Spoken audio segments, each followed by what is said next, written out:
कितना भी लाभ हो रहा हो, इंद्र का पद प्राप्त होने की रचना आ जाए, तब भी निम्न सोच वाले व्यक्ति की संगति नहीं करनी चाहिए।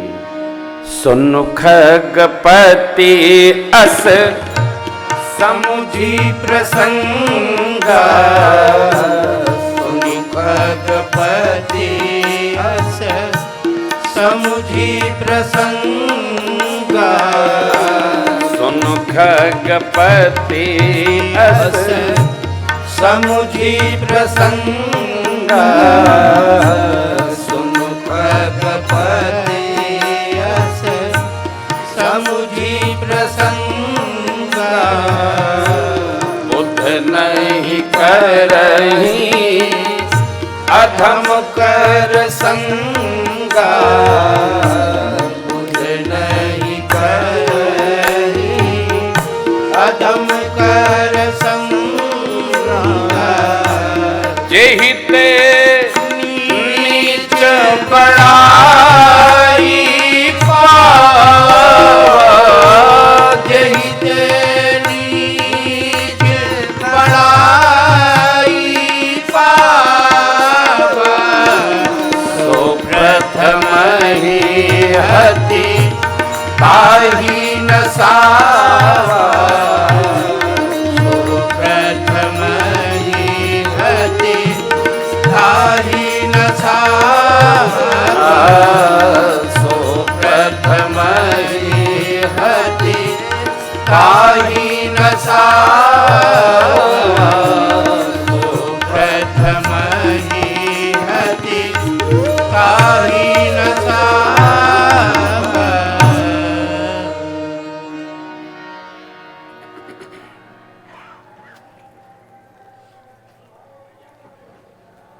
आज के प्रसंग के आश्रय में हमने आपसे एक बात निवेदन किया, कितना भी लाभ की आशा दिखे तो ऐसे व्यक्ति का संग कदापि नहीं करना चाहिए कि अपना भी धर्म कर्म नष्ट हो जाए। पहली बात। दूसरी बात इससे भी मीठी है, इस मर्त्यलोक में बहुत आवश्यक न हो तो किसी का अकारण एहसान सिर पर नहीं लादना चाहिए।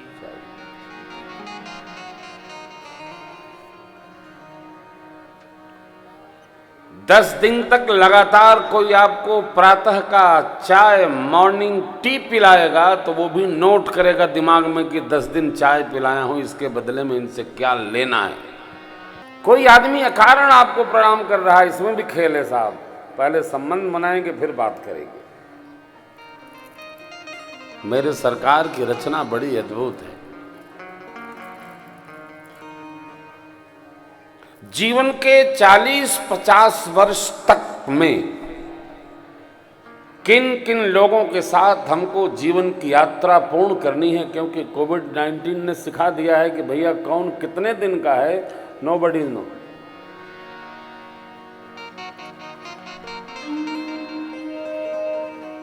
पहले तो ये लगता था ये इतने वर्ष के हैं, ये इतने वर्ष के हैं। अब कौन पहले जाएगा इसको भगवान जानता है, कोई कुछ नहीं कह सकता।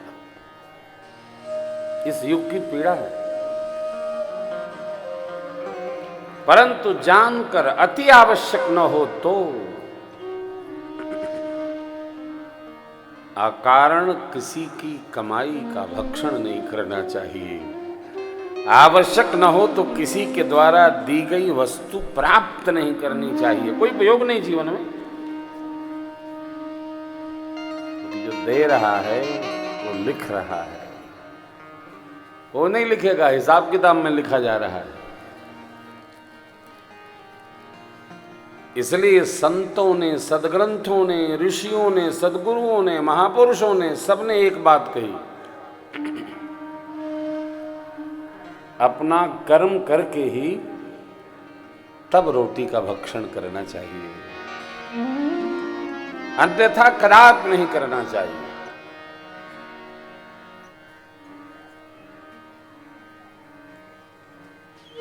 जब ये जीवन में आएगा तो हमको धर्म सिद्धांत समझ में आएगा, धीरे धीरे धीरे धीरे।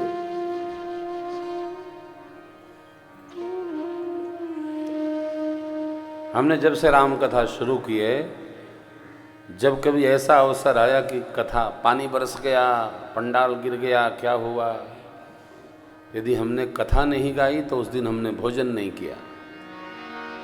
क्यों? हमने यदि ठाकुर जी की ड्यूटी नहीं की, सेवा नहीं की, तो हमको खाने का अधिकार नहीं। हम जब आए हैं सेवा करेंगे तब। हम आए तो हम आज खाए नहीं, सो गए, अब सेवा करेंगे तब रात को खाएंगे। हमने कहा हम प्रसाद नहीं लेंगे, प्रसाद अब रात को लेंगे और दिन वाला भी रात में खा लेंगे। हम स्वभाव बनाएं, आपको सुख मिलेगा। दूसरी बात, बिना कुछ किए अपने निज घर में भी नहीं खाना चाहिए। भगवान ने शरीर दिया है, किस लिए दिया है? इससे उद्यम करना चाहिए। शरीर से उद्यम, अरे घर में तो कोई काम नहीं है, काम झाड़ू पोछा बर्तन, गाय माता की सेवा, माता पिता की सेवा, बाजार से साग सब्जी लाना, आटा पिसा के लाना, मसाला ले आना, मेहमान को नवाजी करना, ये कम काम है? आदमी 8 घंटे की ड्यूटी पूरा कर सकता है। और जिसको करने ही नहीं है, जो गेंडा शरीर लेके टहल रहा है, वो तो यही पूछता रहता है, हमको भी काम बताइएगा।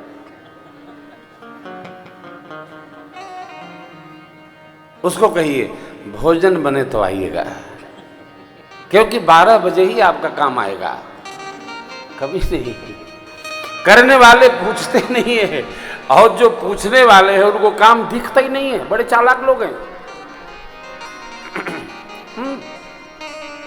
काम के समय बीमार पड़े रहेंगे, जैसे ही थाली बजी गरुण जी बजे, हाँ अब हमारा भी नंबर है क्या? है ना, आओ। शरीर जो है, शरीर माध्यम खलु धर्म साधन। अब जरा विचार करिए, 35 लोग क्लास में होते हैं, 35 में 3 IAS हो जाते हैं, 3 राजनेता हो जाते हैं, 3 IPS हो जाते हैं, 3 क्लर्क बन जाते हैं, 3 अध्यापक हो जाते हैं। होते होते अब कई 3 ऐसे होते हैं, वो होते ही रहते हैं, होते रहते हैं, वो कुछ नहीं होते। क्यों? विज्ञान कहता है ये जो कोश है 5 सबको बराबर मिला है, जो जितना उपयोग करता है उसका उतना बढ़ता चला जाता है। कोश बराबर है। ये शरीर परमात्मा ने दिया है साहब, ध्यान रखिए। जो वस्तु जितनी महत्व की हो उसका उतना संहार करना चाहिए, उसका उतना उपयोग करना चाहिए। ये शरीर का उपयोग नहीं करेंगे तो शरीर साथ छोड़ देगा। महाराष्ट्र प्रांत में तो हमारी माताएं बड़ी सेवा करती हैं, बैठती नहीं है। हमारी ताई जी थी कानपुर में, उनके बाद जब जाओ, बेटा बैठो, अभी मैं कुछ जलपान बनाती हूँ। 1 सेकंड लगता, पोहा बनाया, ये बनाया, चाय बनाया, फटाफट 20 मिनट में सब हाजिर। इतनी तीव्रता, इतनी तीक्ष्णता। बैठो बैठो बैठो, नहीं हो। जीवन में इस सिद्धांत का हम प्रतिपादन करें। परमात्मा श्री राम क्यों दुनिया मानती है, दुनिया पूजती है? कारण विवाह के बाद आदमी आराम करता है, संसार के सुखोपभोग में लगा रहता है। मेरे राम ने आराम नहीं किया। और वनवास मिला तो परमात्मा क्या कहते हैं मां से? पिता देने मोहि कानन राजो, पिता दे मोहि कानन राजो, पिता देने मोहि कानन राजो,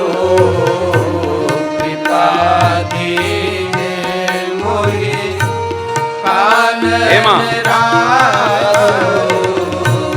जहाँ सब भांति मोर बड़का जो जहाँ सब भांति मोर बड़का जहाँ सब भांति मोर बड़का जो जहाँ सब भांति मोर बड़का।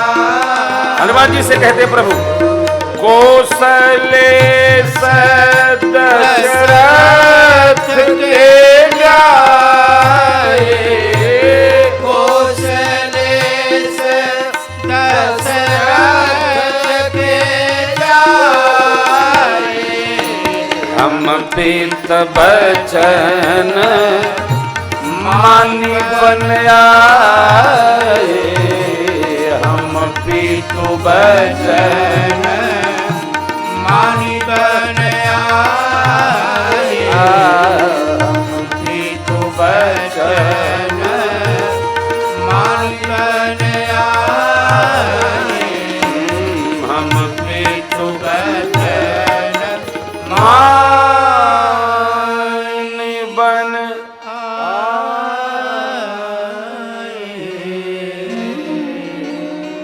चिंतन के दो ढंग हैं।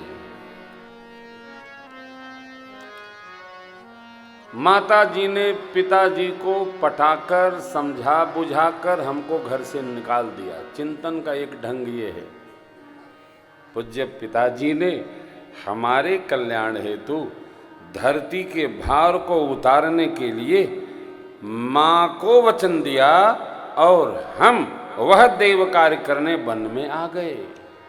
कार्य एक है, चिंतन दो प्रकार के।